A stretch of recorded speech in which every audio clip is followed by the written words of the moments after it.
প্রিয় শিক্ষার্থী, পশ্চিম ত্রিপুরা মাধ্যমিক বিদ্যালয়ের অনলাইন ক্লাসে আমি তোমাদেরকে স্বাগত জানাচ্ছি।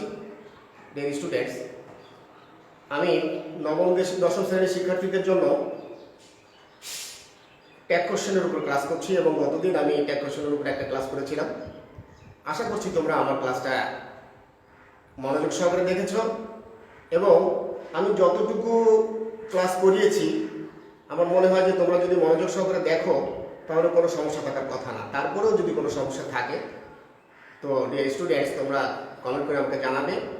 আমি তোমাদের ওই সমস্যা বা যে কোনো ধরনের সমস্যা থাকলে আমি তার সমাধান দেওয়ার জন্য চেষ্টা করব।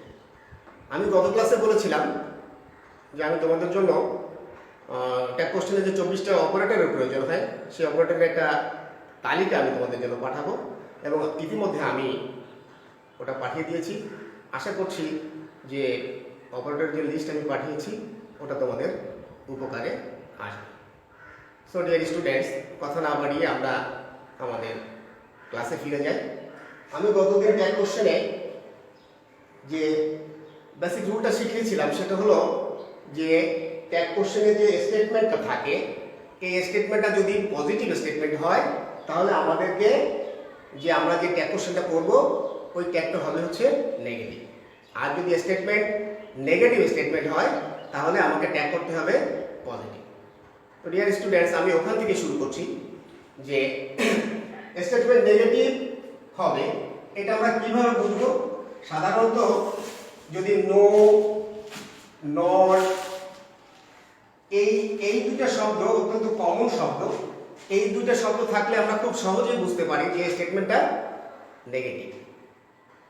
কিন্তু আজকে আমরা যেটা শিখবো সেটা অত্যন্ত ইম্পর্টেন্ট বিষয়, যে এমন কিছু কিছু শব্দ আছে যে শব্দগুলো স্টেটমেন্টে থাকলে ওই শব্দের কারণে ওই টোটাল স্টেটমেন্টটা নাবোধক স্টেটমেন্টে পরিণত হয়।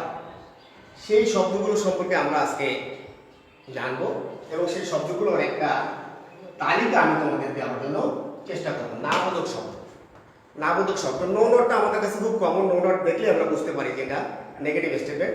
বাট নো নটের পরেও আর কিছু শব্দ আছে, আর কিছু ওয়ার্ড যেগুলো স্টেটমেন্টে থাকবে। এই স্টেটমেন্টে যদি এই ওয়ার্ডগুলো থাকে তাহলে টোটাল স্টেটমেন্টটা একটা নেগেটিভ স্টেটমেন্টে পরিণত হয়, নাবোধক বিবৃতিতে পরিণত হয়।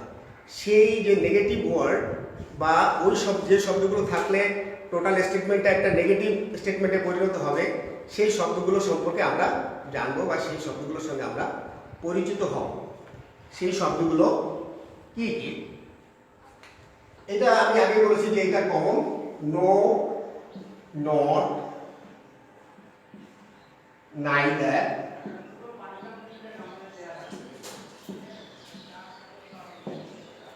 নো, নট, নাইদার, তারপরে আসছে হলো never,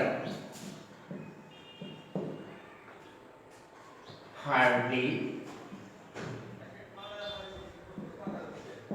rarely,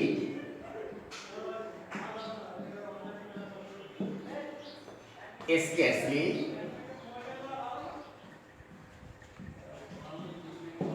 seldom,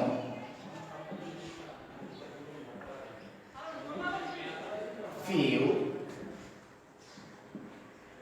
little. Dear students, তাহলে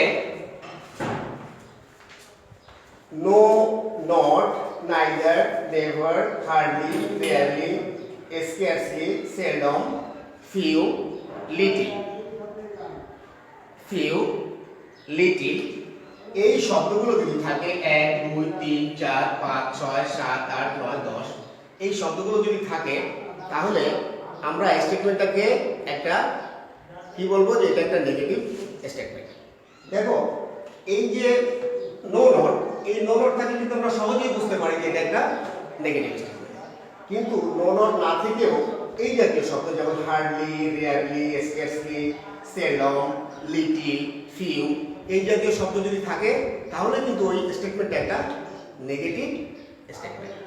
তার মানে বেসিক্যালি এই শব্দগুলো কিন্তু নাবোধক শব্দ। এই শব্দগুলো নাবোধক শব্দ। এখন এই শব্দগুলো যে নাবোধক শব্দ এটা যদি আমি না বুঝি তাহলে কিন্তু বুঝতে পারবো না যে আমার স্টেটমেন্ট একটা negative statement.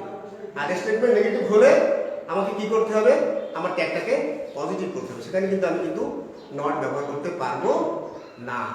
So dear students, এই যে তালিকাটা নাবোধক স্টেটমেন্টের বা নাবোধক শব্দের যে একটা তালিকা আমি তোমাদের দিলাম, এটা তোমরা একটু ভালো করে খেয়াল করো যে এই শব্দগুলো যদি স্টেটমেন্টে থাকে তাহলে সেই স্টেটমেন্টটা একটা নেগেটিভ স্টেটমেন্টে পরিণত হবে, এবং সেই ক্ষেত্রে আমরা ট্যাগ করার সময় ওখানে নট ব্যবহার করতে পারবো না।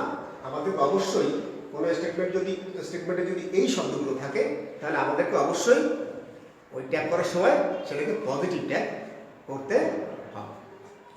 এখন আমরা এটা একটু দেখি, আমাদের পরীক্ষার কোশ্চেনে যেভাবে আসবে সেইভাবে আমরা একটু দেখি আর কি। এবং দেখো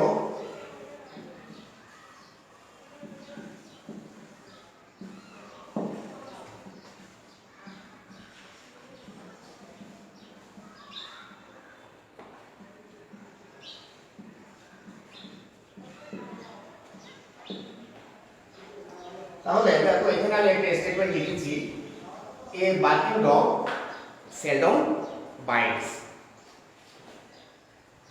a barking dog seldom bites, এই যে একটা স্টেটমেন্ট, দেখো সাধারণ ক্ষেত্রে দেখে কিন্তু মনে হয় যে এটা, কিন্তু আমরা সাধারণত এই যে নো বা নট থাকলেই বুঝি যে নেগেটিভ স্টেটমেন্ট, বাট এখানে কিন্তু নো বা নট নাই, এরকম কোনো কমন নেগেটিভ ওয়ার্ড নাই।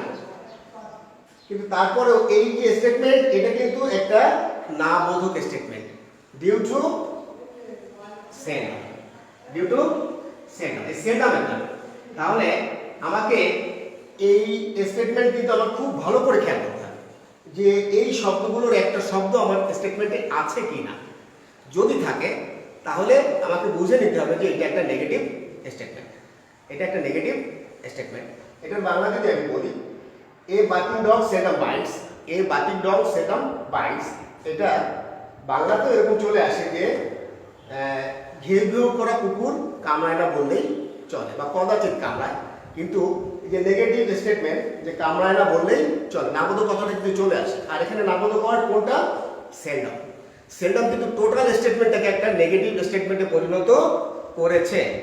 সো এখানে এইটা দেখে এই সেলডম আমার এই লিস্টে, দেখো লিস্টে যে টোটাল আমি শব্দগুলো দিয়েছি তার ভিতরে কিন্তু সেলডমটা এখানে আছে। এই সেলডমটাকে দেখে আমার বুঝতে হবে যে টোটাল স্টেটমেন্টটা একটা নেগেটিভ স্টেটমেন্ট। সো আমি যখন ট্যাগ করব তখন আমাকে অবশ্যই পজিটিভ ট্যাগ করতে হবে, পজিটিভ ট্যাগ করতে হবে। তাহলে এখানে আমি কি লিখব? গতদিন আমি তোমাদের যে শিখিয়েছিলাম যে সাধারণত এই স্টেটমেন্টে ওই অপারেটর, যে 24টা অপারেটরের কেউ না কেউ উপস্থিত থাকে। কারা উপস্থিত থাকে? 21টা অপারেটর উপস্থিত থাকবে, যেগুলো ভিজিবল অপারেটর। বাট 3টা অপারেটর কিন্তু থাকে না, আমি বলছিলাম ইনভিজিবল। সেইখানে দেখো আমি কিন্তু এখানে যে অপারেটরের যে লিস্ট আছে, ওই অপারেটর লিস্ট আমি তোমাদের জন্য ইতিমধ্যে পাঠিয়ে দিয়েছি। তো ওখানে দেখো যে 24টা অপারেটর আছে, বাট এখানে আমি স্টেটমেন্টে কিন্তু কোনো অপারেটর খুঁজে পাচ্ছি না। তাহলে আমার কি চিন্তা করতে হবে?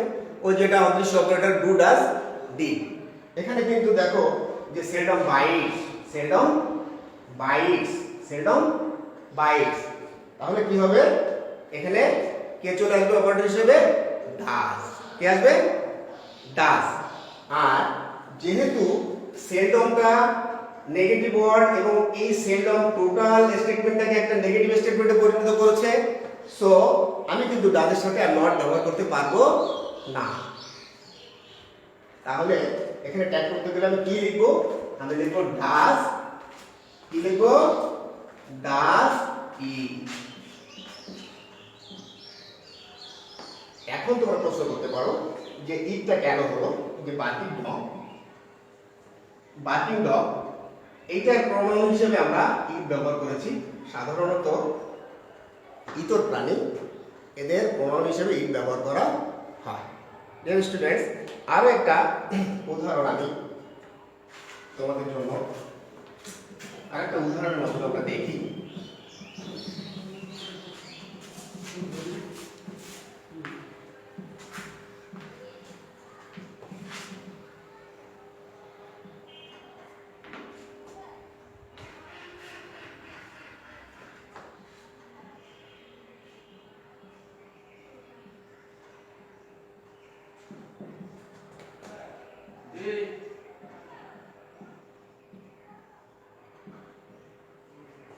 থেকে একটা স্টেটমেন্ট আমি লিখলাম, I hardly go there. I hardly go there. এটা বাংলা বলতে গেলে এরকম ভাবে বলতে হয় যে আমি সেখানে যাই না বলতেই চলে। এই যে তোমার হার্ডলি, হার্ডলি আমি যে নামবোধক যে লিস্টটা দিয়েছিলাম তার ভিতরে কিন্তু এটা ছিল হার্ডলি। হার্ডলিটা বেসিক্যালি এই স্টেটমেন্টটাকে একটা নেগেটিভ স্টেটমেন্টে পরিণত করেছে, হার্ডলি। সো আমাকে কিন্তু খুব খেয়াল করে দেখতে হবে যে এই হার্ডলি, সেলডম এই শব্দগুলো কিন্তু আমাকে খুব খেয়াল করে দেখতে হবে। এই জায়গাগুলো কিন্তু ডিয়ার স্টুডেন্টস তোমরা এই জায়গাগুলো অত্যন্ত সতর্ক থাকবে, যে শব্দগুলো থাকলে সেই স্টেটমেন্ট একটা নেগেটিভ স্টেটমেন্টে পরিণত হয়। Hardly, I hardly go there, তাহলে আমি নিয়ম অনুযায়ী কি করলাম, স্টেটমেন্টের উপরে একটা কমা ব্যবহার করলাম।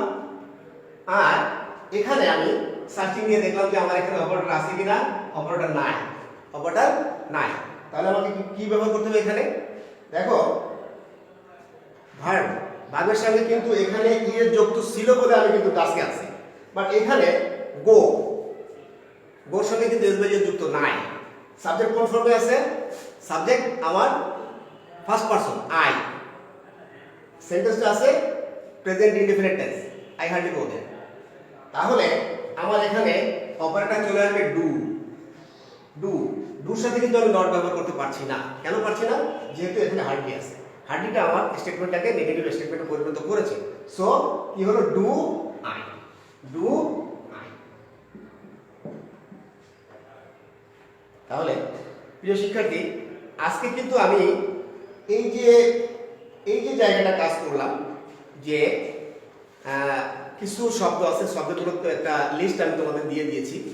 এই শব্দগুলো তোমরা খুব ভালো করে জেনে রাখবে, এবং যখন তুমি ট্যাগ করতে যাবে তখন স্টেটমেন্টটাকে খুব ভালো করে খেয়াল করবে যে ওই নেগেটিভ ওয়ার্ডগুলো ওই স্টেটমেন্টের ভিতরে আছে কি না। যদি থাকে তাহলে বুঝতে হবে যে টোটাল স্টেটমেন্ট একটা নেগেটিভ স্টেটমেন্ট। সো তোমাকে ওই স্টেটমেন্টের ট্যাগ করার সময় তোমাকে পজিটিভ ট্যাগ করতে হবে, ওখানে কিন্তু নো বা নট ব্যবহার করা যাবে না। প্রিয় শিক্ষার্থী, তাহলে এটা তোমরা খুব ভালো করে বাসায় প্র্যাকটিস করবে। আরেকটা বিষয় হলো যে আমি তোমাদের ট্যাগের উপর ক্লাস করাচ্ছি, গতদিন একটা ক্লাস করিয়েছি, আজ একটা করছি। আমি আশা করছি যে তোমরা এই ক্লাসগুলো অত্যন্ত অ্যাটেন্টিভলি ফলো করছো। তারপরে তোমাদের কোনো সমস্যা থাকলে আমাকে কমেন্টে জানাবে। আমি আমার যে চ্যানেলটা আছে ওটা তোমরা সাবস্ক্রাইব করে রাখবে, তাহলে আমি যখনই কোনো ক্লাস নিব ওটা তোমাদের এসে চলে যাবে আর কি, তোমরা সহজে ওটা পেয়ে যাবে। প্রিয় শিক্ষার্থী, আমি আরেকটা পয়েন্ট উপরে একটু আলোচনা করবো, সেটা হলো এই রুলটা একটু সহজ রুল আর কি, সহজে আমরা এটা মনে রাখতে পারবো। সেটা হচ্ছে যে যদি কোনো স্টেটমেন্ট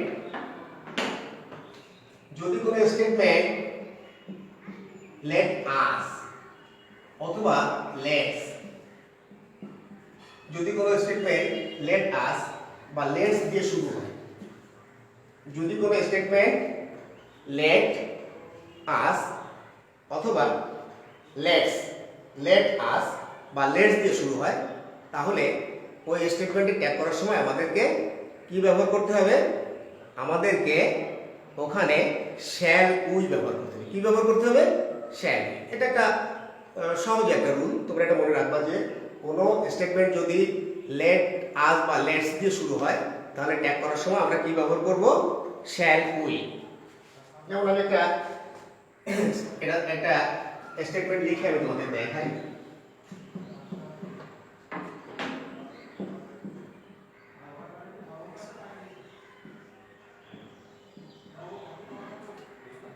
লেটস গো দেয়ার।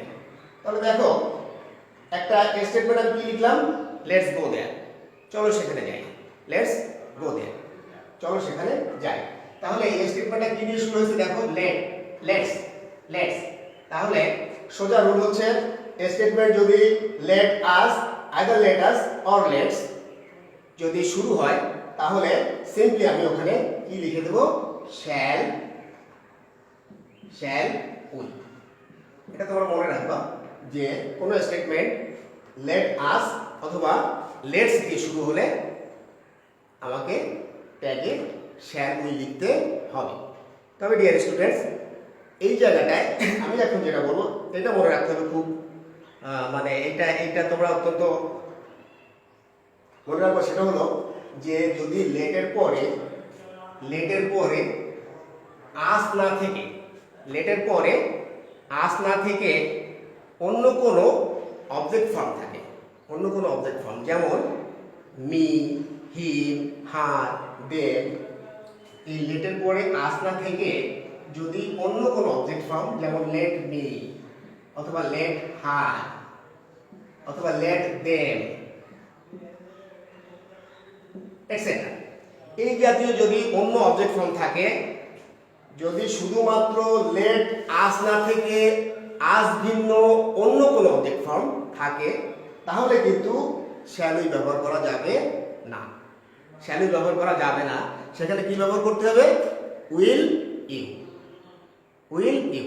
তাহলে আমাদের এই জায়গাটা মনে রাখতে হবে যে যদি লেট আস বা লেটস থাকে তাহলে সিম্পলি শ্যাল উই, আর লেটের পরে আস না থেকে অন্য কোনো অবজেক্ট ফর্ম, অন্য যে কোনো অবজেক্ট ফর্ম যদি থাকে, যেমন এখানে আমি লিখছি দেখো, সেটা হলো মি, হার, দেম অথবা হিম, এই জাতীয় কোনো অবজেক্ট ফর্ম থাকে, তাহলে আমরা কিন্তু সেখানে শ্যাল উই ব্যবহার করতে পারবো না, সেখানে আমাদের কি ব্যবহার করতে হবে?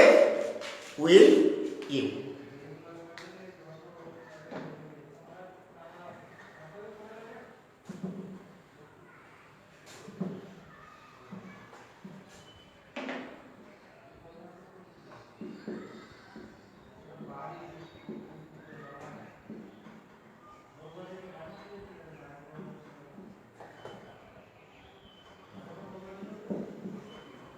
স্টুডেন্টস, দেখো এখানে আমি আরেকটা উদাহরণ লিখেছি, সেটা হলো let them play cricket. Let them play cricket, তাদেরকে ক্রিকেট খেলতে দাও। তাহলে দেখো এখানে কিন্তু লেটের পরে আস নাই, লেটের পরে কি আছে? দেম, লেটের পরে দেম আছে। তাহলে এখানে আমি যখন ট্যাগ লিখব তখন কি লিখব? Will you, will you. প্রিয় শিক্ষার্থী, আমি আজকের ক্লাসে প্রায় শেষ পর্যায়ে চলে এসেছি। তো এই জায়গাটা তোমরা অত্যন্ত ভালো করে খেয়াল করবে, বাসায় বারবার প্র্যাকটিস করবে। সেটা হচ্ছে যে লেটের পরে যদি আস থাকে, লেট আস, অথবা এরকম যদি সংক্ষিপ্ত আকারে থাকে লেটস, তাহলে আমরা যদি কোনো স্টেটমেন্টের শুরুতে লেটস বা লেট আস থাকে, তাহলে আমরা ট্যাগ করার সময় লিখবো শ্যাল উই। কিন্তু লেটের পরে যদি আস ভিন্ন অন্য কোনো অবজেক্ট ফর্ম, অন্য কোনো অবজেক্ট ফর্ম, যেমন তোমার এই যে মি, হিম, হার, দেম, এর যে কোনো একটা থাকে, তাহলে কিন্তু আমি এই শ্যাল উই ব্যবহার করতে পারবো না। কি ব্যবহার করতে হবে? Will you. প্রিয় শিক্ষার্থী, ট্যাগ কোশ্চেনের উপরে আজকে আমি যতটুকু শেখানোর চেষ্টা করলাম, তোমরা বাসায় বসে বারবার প্র্যাকটিস করবে। আশা করছি যে যদি তোমরা আমার সঙ্গে থাকো, আমি ট্যাগ কোশ্চেনের উপরে ক্লাস করাচ্ছি, হয়তো আরও 2টা বা 3টা ক্লাস করাবো। যে কটা লাগে আমি করানোর চেষ্টা করব, এবং আমি তোমাদেরকে বোঝানোর জন্য সর্বোচ্চ চেষ্টা করছি। যদি তোমরা আমার সঙ্গে থাকো, তো আমার মনে হয় যে তোমরা ট্যাগ কোশ্চেনে ভালো হয়ে যাবে। এবং আমাদের দৈনন্দিন জীবনে আমরা কিন্তু যখন কথাবার্তা বলি, তখন এই জাতীয় কথা আমাদেরকে বলতেই হয়। তাতে কি হয় যে যে শব্দ সেন্টেন্সটা আমরা বলি, ওই সেন্টেন্সটা আরও সুন্দর হয়ে ওঠে, আমাদের ভাষার মাধুর্য বৃদ্ধি পায়। তো প্রিয় শিক্ষার্থী, ট্যাগ কোশ্চেনটা তোমরা বাসায় বসে ভালো করে শিখবে। আর আমি মনে করি যে আমার প্রত্যেকটা ক্লাস ফলো করলে তোমরা ইনশাল্লাহ পরীক্ষায় যে ট্যাগ কোশ্চেন আসবে, সেটা তোমরা যে ওইখানে কত মার্ক থাকে, 5 মার্ক থাকে, তো ইনশাল্লাহ তোমরা 5-এ 5ই পাবা। আর যদি কোনো সমস্যা থাকে, বা তোমাদের নবম দশম শ্রেণীতে যে সমস্ত শিক্ষার্থী তোমরা অধ্যয়ন করছো, অথবা 6 থেকে 10 পর্যন্ত যারা হাই স্কুলে অধ্যয়ন করছো, তাদের গ্রামারে কোনো সমস্যা যদি থাকে, তাহলে তোমরা আমাকে একটু কমেন্ট করে জানাবে। আমি অবশ্যই সেই জায়গাটা কাজ করব যাতে তোমাদের উপকারে আসে। তো প্রিয় শিক্ষার্থী, তোমরা ভালো থাকো, বাড়িতে থাকো, সুস্থ থাকো। আসসালামু আলাইকুম ওয়া রাহমাতুল্লাহ। 20 মিনিট 2 সেকেন্ড হয়েছে।